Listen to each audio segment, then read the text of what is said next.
This is my song, praising my Savior all the day long. This is my story, this is my song, praising my Savior all the day long.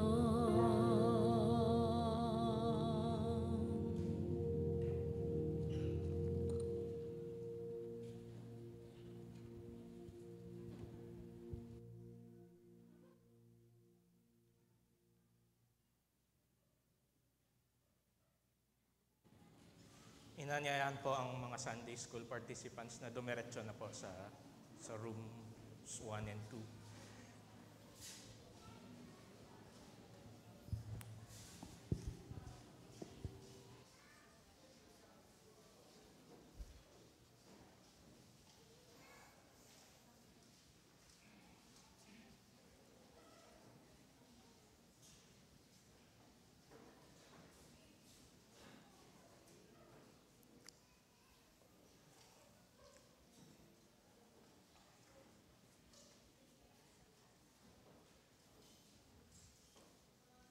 Yun pong inawit natin kanina ay Song of Endearment na para bang we are deeply moved and in love sa ating tagapagligtas. He is ours, He is our Savior, He is our God. Alam po natin yung pakiramdam noong unang nanampalataya ang bawat isa sa atin.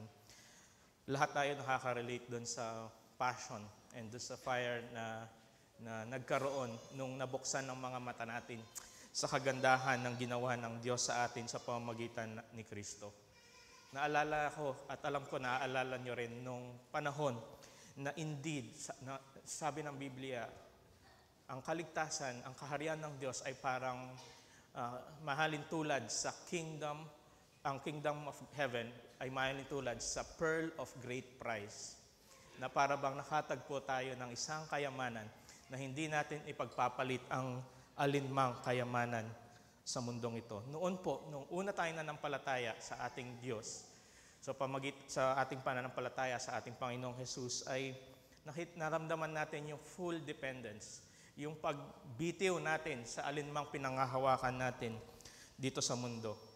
But along the way, siguro napapansin natin sa ating mga sarili, sabi nga nila, life happens. And parang mga bata na para bang dating fully dependent sa ating Diyos, fully dependent sa mga magulang ay unti-unti ay nararamdaman natin na para bang bumibitaw tayo. Parang naglo-loosen up ang ating paghawak. At bakit po ganon? Marahil minsan, hindi natin sinasadya, but unconsciously, bumabalik tayo sa maling kaisipan na kailangan pa nating may gawin para mapanatili sa atin ang kaligtasang kaloob sa atin sa pamamagitan ng ating Panginoong Jesus. Yung para bang hindi sapat ang ginawang pagliligtas ni Kristo. At feeling natin, pakiramdam natin, kailangan pa merong gawin ang bawat isa sa atin upang mapanatili natin sa ating mga sarili ang kapanatagan na meron na sa ating kaligtasan. Pero mga kapatid, dito po papasok ang napakagandang katotohanan ng salita ng Diyos. Ang ating kapanatagan ay hindi nakabase sa ginagawa ng sino man sa atin, kundi sa ginawa ni Kristo. Sabi po ng Hebreo chapter 10 verses 11 to 14. Bawat pari ay naglilingkod araw-araw at paulit-ulit na naghahandog ng pare-parehong mga handog. Subalit ang mga iyon ay hindi naman nakakapawi ng kasalanan. Ngunit si Kristo ay minsan lamang naghandog para sa mga kasalanan at iyo'y sapat na. Pagkatapos ay umupo siya sa kanan ng Diyos. Ngayon naghihintay siya roon hanggang sa lubusang pasukuin sa kanya ng Diyos ang kanyang mga kaaway sa makatuwid sa pamamagitan lamang ng isang paghahandog. ay kanyang ginawang ganap magpakailanman ang nililinis ng Diyos. For by one sacrifice, He has made perfect forever those who are being made holy. Ang ibig pong sabihin nito, ganap na ang paghahandog na ginawa ng ating Panginoong Hesus. Ang ibig pong sabihin nito, wala nang iba pang handog na karapat-dapat at tatanggapin para sa ikaliligtas ng bawat makasalanan sa sanlibutang ito. Sabi nga ng salita ng Diyos, si Jesus ay naghandog once and for all. Christ has done it all. Hindi sa pamamagitan ng lakas ni numan, hindi sa pamamagitan ng consistency ng ninuman, hindi kundi dahil ganap na ang handog na ginawa ng ating Panginoong Hesus. Imagine po natin yung proseso na ginagawa noon ng mga pari upang mapatawad ang kanilang mga kasalanan. Samot-saring kautusan na kailangan tubtin at isa lang ang makakapasok sa Holy of Holies para sa paghahandog. Ngunit ang ginawa ng Panginoong Hesus ay siya mismo ang pumasok sa most holy place bilang handog para sa ikapagpapatawad ng kasalanan ng bawat sumasampalataya sa Kanya. Ito po mga susunod na awitin natin ay magpapaalala sa atin ng ginawa ni Kristo sa atin sa gitna ng ating hindi pagiging karapat-dapat sa harapan ng Diyos.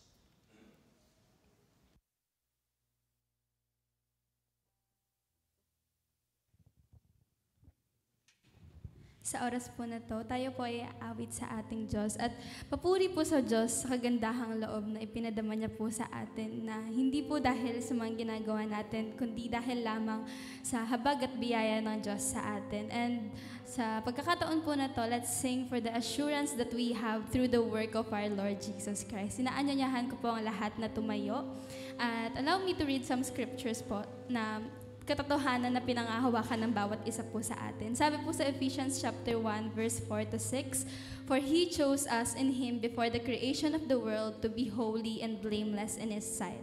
In love, He predestined us for adoption to sonship through Jesus Christ in accordance with His pleasure and will, to the praise of His glorious grace, which He has freely given in us, in the one He loves." See what great love the Father has lavished on us, that we should be called children of God, and that is what we are. Dear friends, now if we are children of God, and what we will be has not yet been made known, but we know that when Christ appears, we shall be like Him, for we shall see Him as He is. Sabi po sa 1 John 3 verse 1 and 2, "And the Spirit Himself testifies with our spirit that we are God's children. Now if we are children, then we are heirs, heirs of God and co-heirs with Christ, if indeed we share in His sufferings, in order that we may also share in His glory." Atin pong awitan ng ating Panginoon. Tayo po'y mapalad sapagkat tayo po'y ginawa niyang Kanyang mga anak. Tayo po'y tinubos at iniligtas ng ating Diyos. Kaya ibalik po natin ang papuri at ang lahat ng awitin ay sa Kanya lamang po nating ilaan.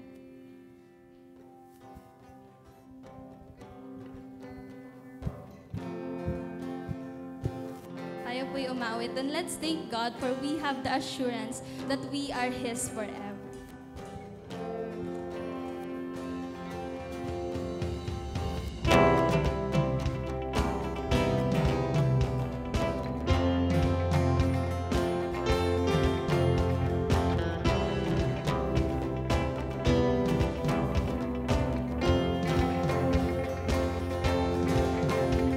Oh God, when you spoke into darkness and said, "Let there be," and it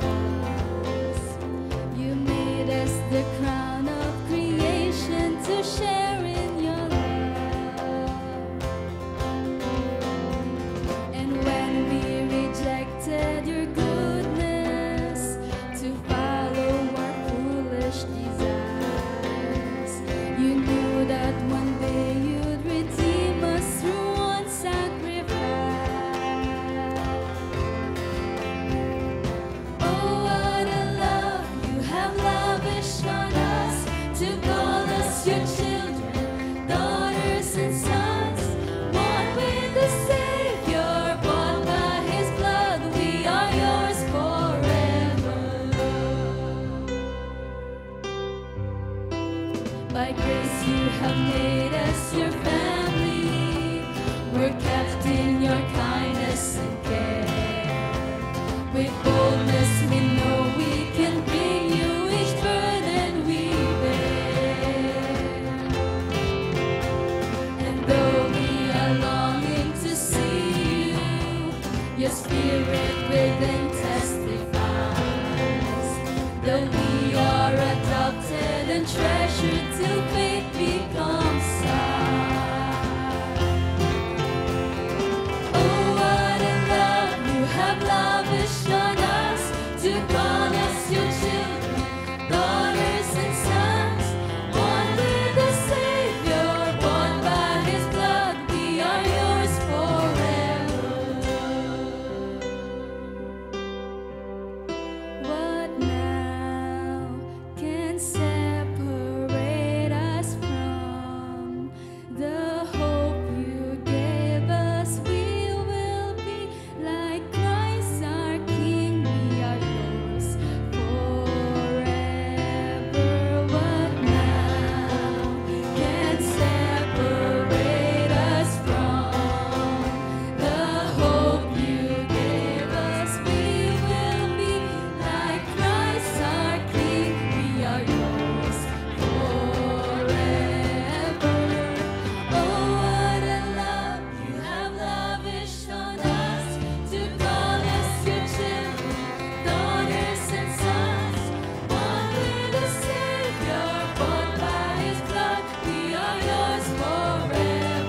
Oh, what a love you have lavished on us, to call us your children, daughters and sons, born with a Savior, bought by His blood. We are yours forever.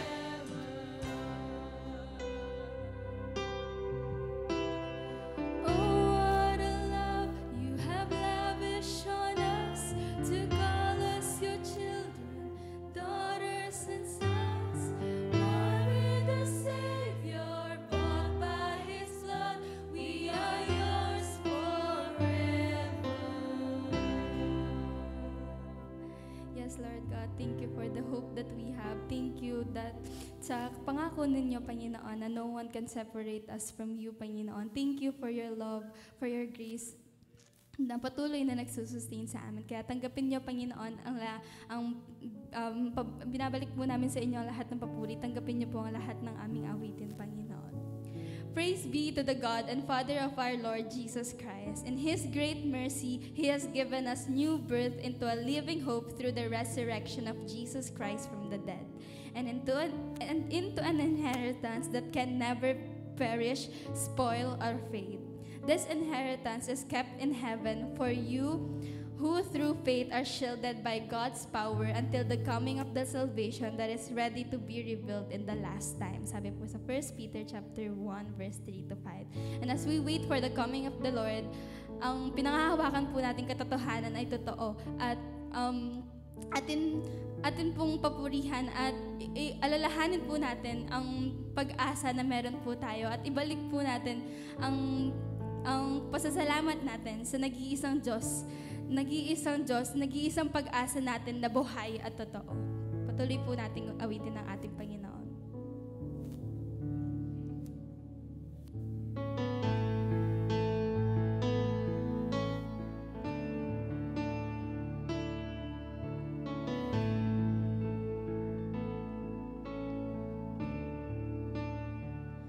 How great the chasm that lay between us, how high the mountain I could not climb.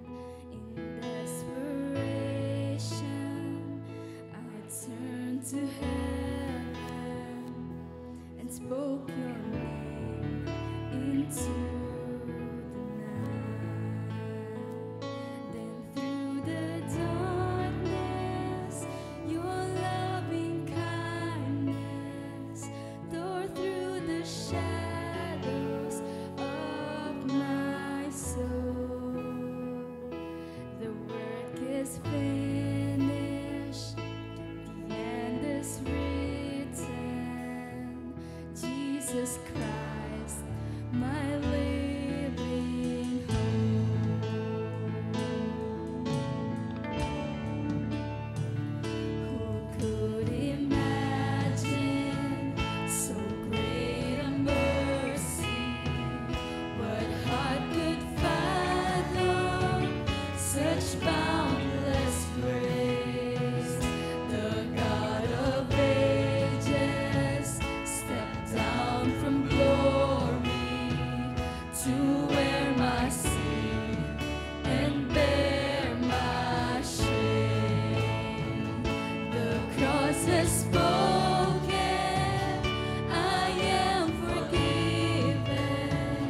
The King of Kings calls me his own.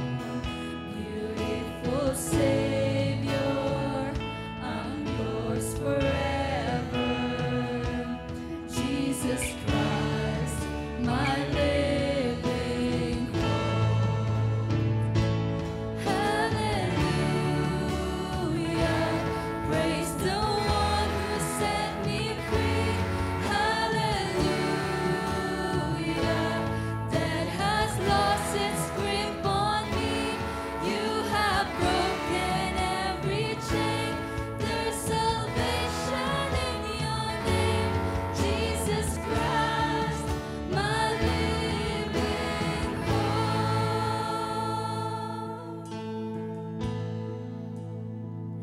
Then came the morning that sealed the promise.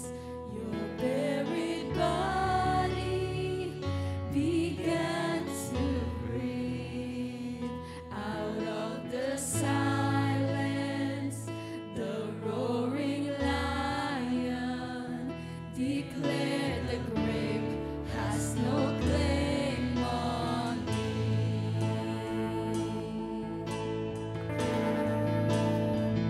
Then came the morning that sealed the promise. Your buried body began to breathe. Out of the silence, the roaring lion declared the grave has no claim on me. Jesus, yours is the victory.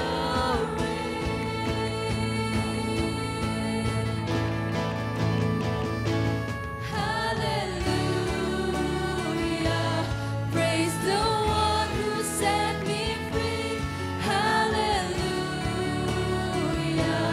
that has lost its grip on me. You have broken every chain. There's salvation in your name, Jesus Christ, my living hope. Hallelujah, praise the one who set me free. Hallelujah, that has lost its grip on me. You have broken every chain. There's salvation in your name, Jesus Christ, my living hope. Jesus Christ, my living hope. Jesus Christ, my living hope.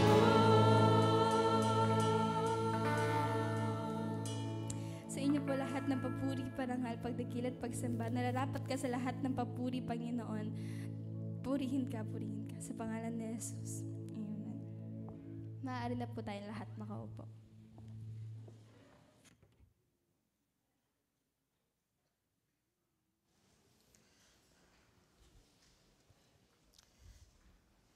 Yun po ang unang katotohanan na makikita natin.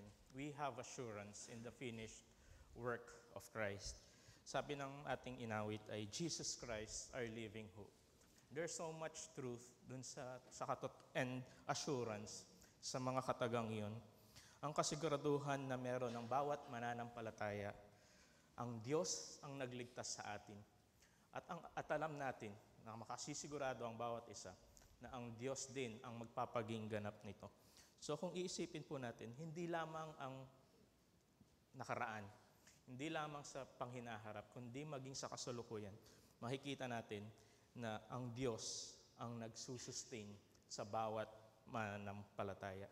So kung isipin po natin, ginawa ng Diyos ang pagliligtas, gagawin niya, papaging ganap niya ang bawat mananampalataya pagdating ng panahon. At nakikita natin na kumikilos ang Diyos sa buhay ng bawat mananampalataya sa kasalukuyan. Nasaan tayo dun sa grand scheme of things? Nasaan ang tao? Kung titingnan natin ang kalagayan ng sino man sa harapan ng Diyos noong una, ang bawat isa sa atin ay walang ugnayan sa Diyos at tinuturing tayong mga kaaway ng Diyos. Wala tayong ginawa, wala tayong gagawin na magdudulot sa atin na maging karapat-dapat sa harapan ng Diyos dahil unang-una, tayo ay sumuway at tayo ay kaaway ng Diyos. Walang ugnayan sa pagitan ng Diyos at sa ating mga tao. Ngunit nakikita natin sa salita ng Diyos dahil sa kanyang biyaya. Ngayon, ang bawat merong ugnayan sa Diyos sa pamamagitan ng pananampalataya kay Kristo ay hindi na tayo kaaway ng Diyos. Tinuring na tayong mga anak niya. Sabi ng Romans chapter 8 verse 14, "For those who are led by the Spirit of God are the children of God. The Spirit you received does not make you slaves so that you live in fear again. Rather, the Spirit you received brought about your adoption to sonship. And by Him we cry, Abba, Father. The Spirit Himself testifies with our spirit that we are God's children." Bilang mga magulang po dito sa sanlibutan, ano po ang pinaka-ninanais natin bilang sa atin, mga mananampalataya na magulang?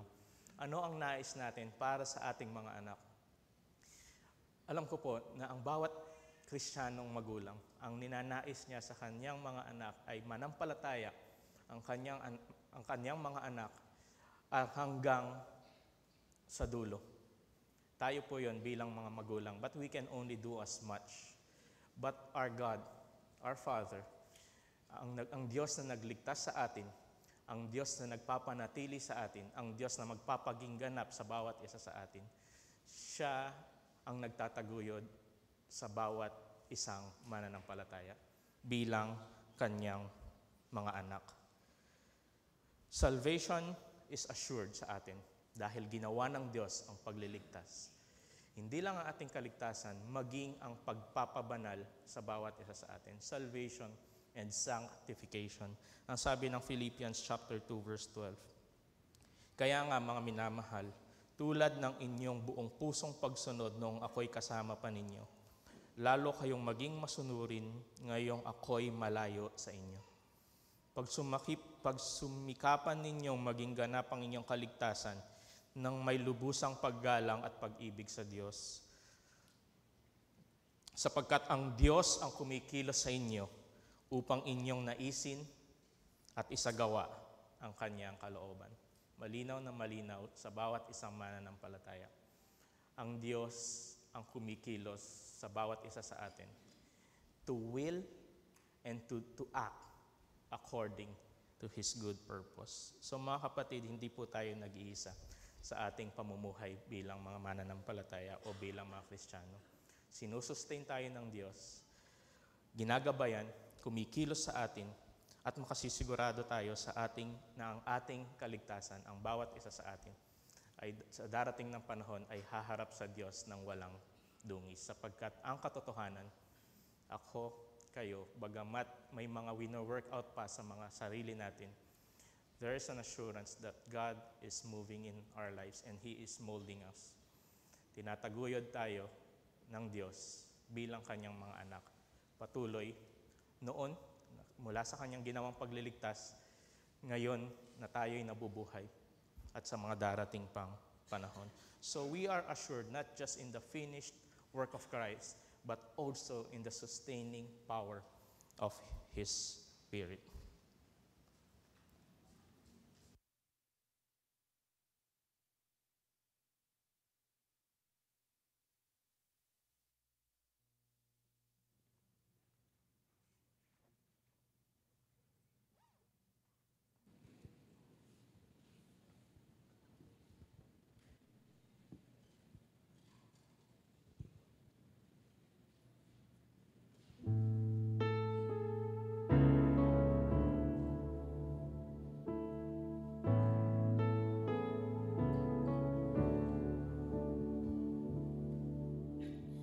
When I fear my faith will fail, Christ will hold me fast.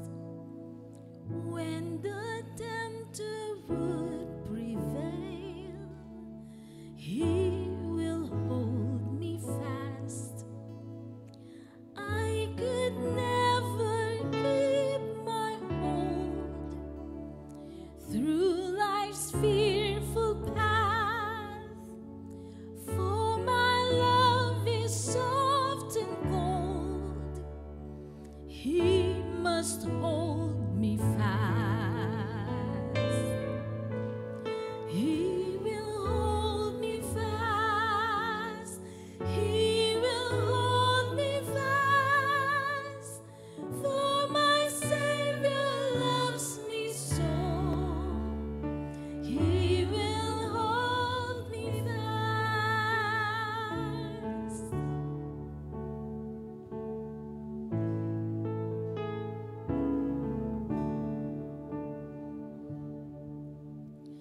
Those He saves are His delight.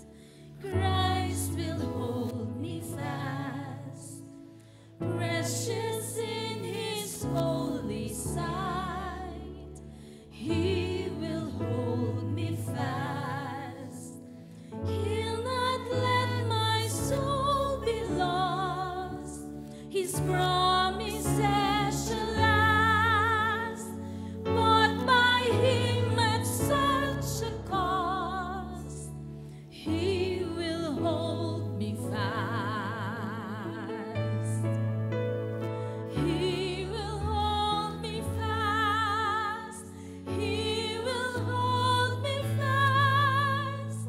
For my Savior loves me so. He will hold me fast.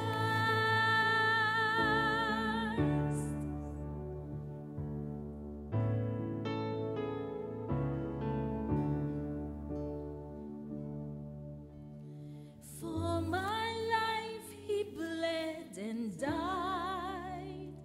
Christ will hold me fast. Justice has been satisfied. He will hold me fast.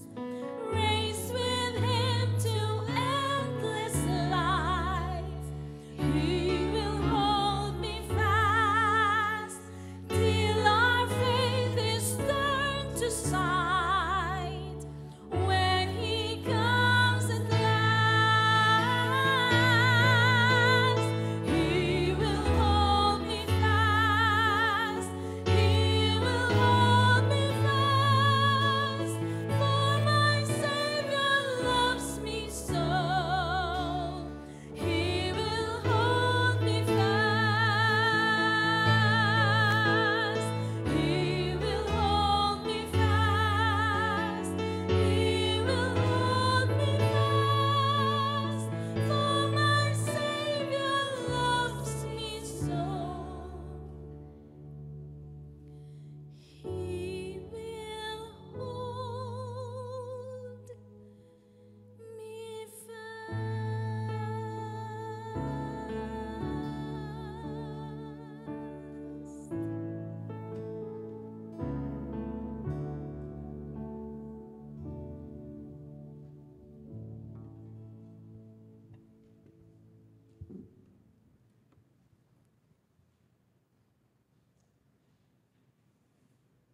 till the moment you rescued me, and your love filled me. My soul sings, now my soul sings, the blessed assurance I found in you, I found in you. I won't be shaken,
Sa atin pong mananampalataya, yun ang napakagandang katotohanan na pwedeng magdulot sa atin ng kapanatagan. Hindi po makukuha sa atin yun ng kahit anong circumstances, kahit anong kalagayan natin sa buhay. Kahit sinong taong mag-disprove ng katotohanan yon, maaari nating panghawakan ng buong puso at nawa ay magdulot sa atin ng kagalakan, ang katotohanan that God sustains, that God saved us. Siya ang gumawa, siya ang nagligtas sa bawat isa sa atin. Therefore, it is firm and secured, and God is sustaining us, and we are assured that God will complete His work in us. Sabi ng ating awitin, how steadfast your strong hand is keeping me. Steadfast, yan po ang salitang pwedeng mag-describe sa kung paano tayo hinahawakan ng Diyos. Since His grip, or He is firm and steadfast in holding us, therefore we cannot be moved or shaken. Huwag po tayong magkakamaling isipin or madalas nahuhulog tayo sa kaisipan that we are the ones who are holding on to God. But the truth remains that ang Diyos ang siyang humahawak sa atin. Does it matter? I think it matters, ang katotohanan, na instead of us holding the Lord, the hands of God, for sustenance, it is He who holds us and sustain us and will keep us and will complete the work in us. Napaka-consistent po ng salita ng Diyos, ng Scripture, that He is the one keeping us, not the other way around. He is the one holding us. Hindi po tayo ang humahawak sa Kanya. Those He justified, He also glorifies. Ayaw po natin na nakadepende sa atin ang kaligtasan na ito.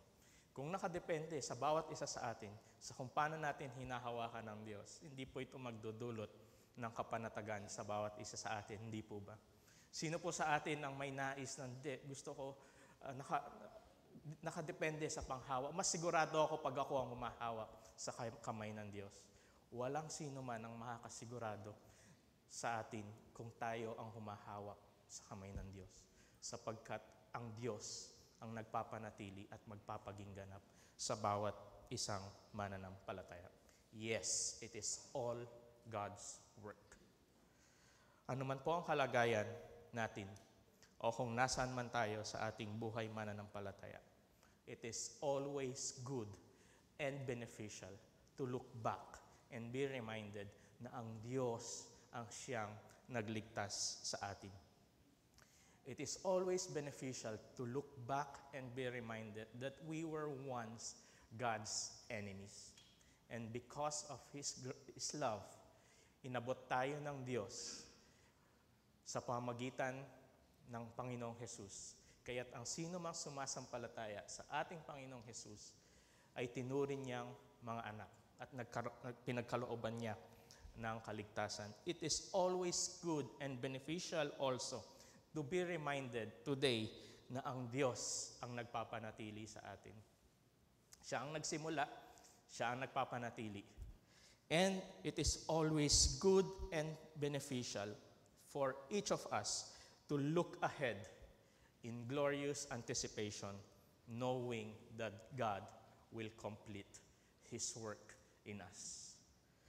Being confident of this, sabi ni Paul, that He who began a good work in you will carry it on to completion until the day of Christ Jesus.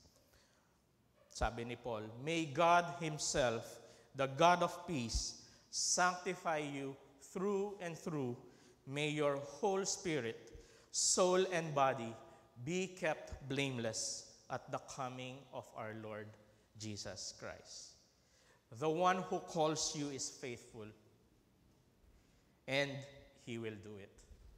God is faithful, and we can be assured that He will complete His work in us. Ang Diyos ang nagsimula ng mabuting gawain at siya rin ang mag-apanatili at kukumpleto nito. Hindi tayo iniiwan ng Diyos sa atin pong sariling kakayahan. Nakita natin ang pagkilos ng Diyos sa buhay ng bawat isa sa atin. So, what do we do? Bilang mga mananampalataya, na nakita natin na tayo iniligtas ng Diyos, hindi sa ganang atin, kundi dahil sa Kanyang pag-ibig, na ang sino mang nananampalataya ay pinagkalooban niya ng kaligtasan, Siya ang nagpapanatili sa bawat isa sa atin at siyang magpapaging ganap sa bawat isa. So what do? We press on. We press on. Magpatuloy ang bawat isa. Wag na pong tumigil. Wag na huminto. Sabi ng isang missionary, he is no fool who give what he cannot keep to gain what he cannot lose. Do not stop. Sa atin pong mga kabataan, be relentless. Pursue the Lord. Sa mga katotohanan ito, ano pang hahanapin natin sa sanlibutan ito? Saan pa tayo titingin kung hindi sa Diyos na nagkakaloob sa atin ng kapanatagan na ito? Sa mga pangako niya na ang bawat sino mang nananampalataya ay pwedeng manahan sa katotohanan ito. Sino ang may kayang iligtas ang kanyang sarili? Sino ang may kayang magpanatili sa kanyang sarili? At sino ang makasisigurado na kaya niyang panatilihin ang kanyang sarili hanggang sa mga hinaharap? Wala ni isa sa atin. Ngunit ang Diyos na nagpangako nito, ng mga katotohanan ito, ay may kakayahan. At sabi ni Paul, He will do it because He is faithful. Opo, mga kapatid, we can look ahead and not fear what tomorrow may bring. Sabi po ng ating susunod na awitin, hands to the plow, we're pressing on and running hard to win the prize. Empowered by the love of God, with grace before and grace behind. For lo, what hope before us stands. You finish all that you began. Eternal joy is in your hands, and all of our tomorrows. So, brothers and sisters, we can rest and be assured of this truth that God will keep us until the end.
Nawa po ay napalalahanan ng bawat isa sa napakaganda katotohanan na meron ang bawat isang mananampalataya na hindi maaring agawin ng ninuman, ng sinong tao at kung anumang sitwasyon natin sa buhay. Yun po ay kasiguraduhan at kapanatagan ng bawat mananampalataya. Sa amin pong mga visitors and sa mga kasama namin na dumadalo dito sa church na wala pang personal na ugnayan sa Diyos sa pamamagitan ni Kristo, nananatili po ang paanyaya ng ating Panginoong Hesus sa bawat isa. Nananatili ang pagtawag ng Diyos sa bawat isa sa pamamagitan ni Kristo. Ang sabi niya, "Come to me, all of you who are weary and burdened, and I will give you rest. Take my yoke upon you and learn from me, for I am gentle and humble in heart. And you will find rest for your souls, for my yoke is easy and my burden is light." Sabi po ng Mabuting Balita, Biblia, "Lumapit kayo sa akin, kayong lahat na nahihirapan at lubhang nabibigatan sa inyong pasanin." Ito po ay pagtawag ng Diyos sa bawat isa sa atin. Hanggang ngayon, nananatili ang paanyayang ito sa bawat isa. Nananatili po ang Diyos na nakaabot sa bawat isang taong makasalanan. "Lumapit kayo sa akin, kayong lahat ng nahihirapan at lubhang nabibigatan sa inyong pasanin, at kayo'y bibigyan ko ng kapahingahan. Pasanin ninyo ang aking pamatok at matuto kayo sa akin, sapagkat ako'y maamo at may mababang loob. Makakatagpo kayo sa akin ng kapahingahan, sapagkat madaling dalhin ang aking pamatok at magaan ang pasaning ibibigay ko sa inyo." Makakasumpong po ang bawat isa ng kapahingahan sa ating Panginoong Hesus. Masusumpungan po ang kapanatagan sa ating Panginoong Hesus. Maaari po nating bitiwan ang anumang pinanghahawakan natin dito sa mundong ito. Bitiwan po natin kung anuman ang hinahawakan natin. Narito po ang katotohanan na magkakaloob sa bawat isa ng tunay na kapanatagan. Kung titingin po kayo sa paligid, kung sasaliksikin po natin ang sanlibutang ito, mapapagod lang tayo, sasakit lang ang loob natin, mafu-frustrate at madi-disappoint, at higit sa lahat, mawawalan ng pag-asa ang sino mang tumitingin sa mundong ito. Narito po ang tunay na kapanatagan. Lumapit po tayo sa Diyos. Ang sabi po ni Paul, "If you declare with your mouth, Jesus is Lord, and believe in your heart that God raised him from the dead, you will be saved." So we can bow our heads. Let us bow our heads and let us commune with God in prayer. Sabi po ng salita ng Diyos, "So as the Holy Spirit says, today, if you hear His voice, do not harden your hearts."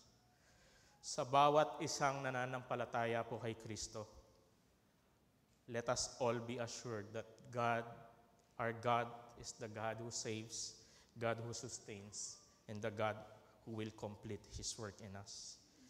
To Him who is able to keep you from stumbling and to present you before His glorious presence without fault and with great joy.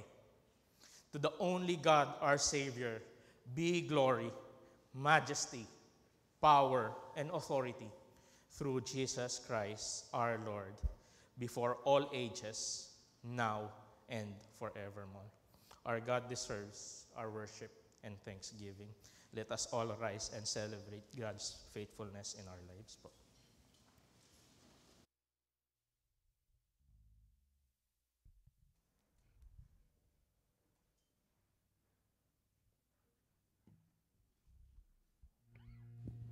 Sabi po sa Revelation 4:11, "You are worthy, our Lord and God, to receive glory and honor and power. For you created all things, and by your will they were created and have their being. So, sama-sama po tayong umawit sa ating Panginoon at ihayag po natin ang kanyang kadakilaan at kaluwalhatian.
Panginoon, sa pagmahal mo sa amin.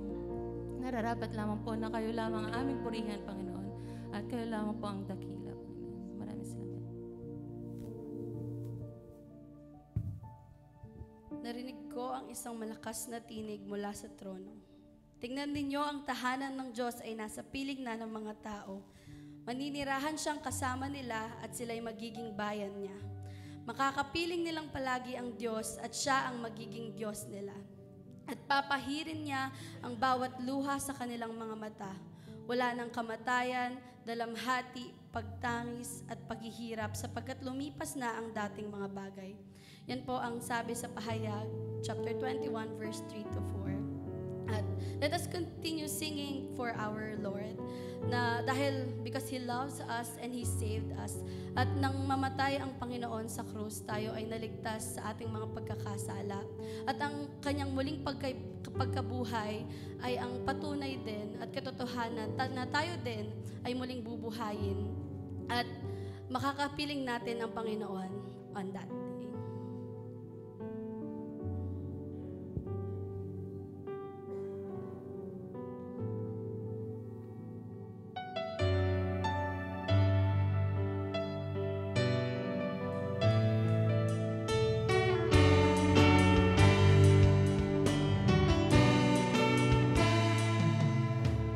I believe in Christ, risen from the dead.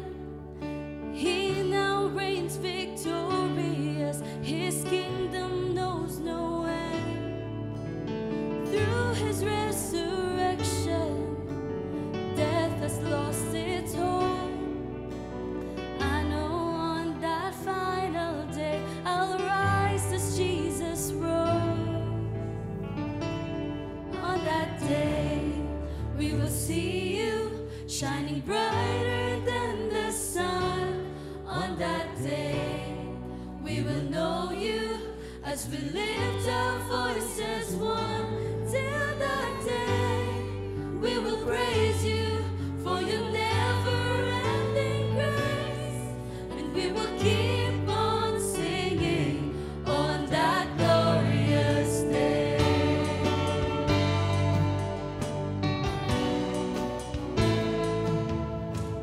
What a blessed hope, though now tired and worn, we will spend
you for your never-ending grace.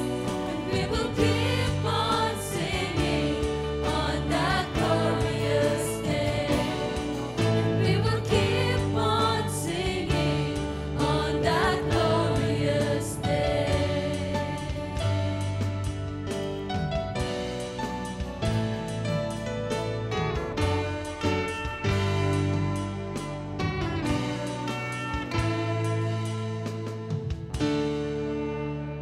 Kami, Panginoon, ay patuloy na aawit sa inyo, patuloy na magpupuri, Panginoon. At salamat po sa katotohanan na ang pangako ninyo ay tunay at tapat, Panginoon. At salamat po sa pag-asa na kami ay muling bubuhayin at kasama ka namin, Panginoon. Salamat po sa katotohanan, Panginoon, na sa aming hinaharap, Panginoon, ay kayo po ang makakasama namin, makakapiling namin, Panginoon. And we pray na kayo po ang patuloy na sumama sa amin, katagpuin niyo po kami, at patuloy na kayo ang maluwalhati sa aming mga buhay. At kung kami man po ay kunin ninyo, Panginoon, o abutan man po kami, at muli kayong sa muling pagbabalik ninyo, Panginoon, nawa ay maabutan niyo po at masumpungan niyo po ang aming mga puso na patuloy at tapat na naglilingkod at nagpupuri sa inyo. May you always be lifted high sa aming mga buhay, Panginoon. And we long for you, Panginoon. And kami po ay naglo-look forward, Panginoon, on that day na makakasama po namin kayo. Kaya salamat po sa inyong habag, sa inyong biyaya, Panginoon, at nawa kayo po ang patuloy na mag-keep sa amin at mag-sustain. And may you always be glorified in our lives. In Jesus' name, this is our prayer. Amen.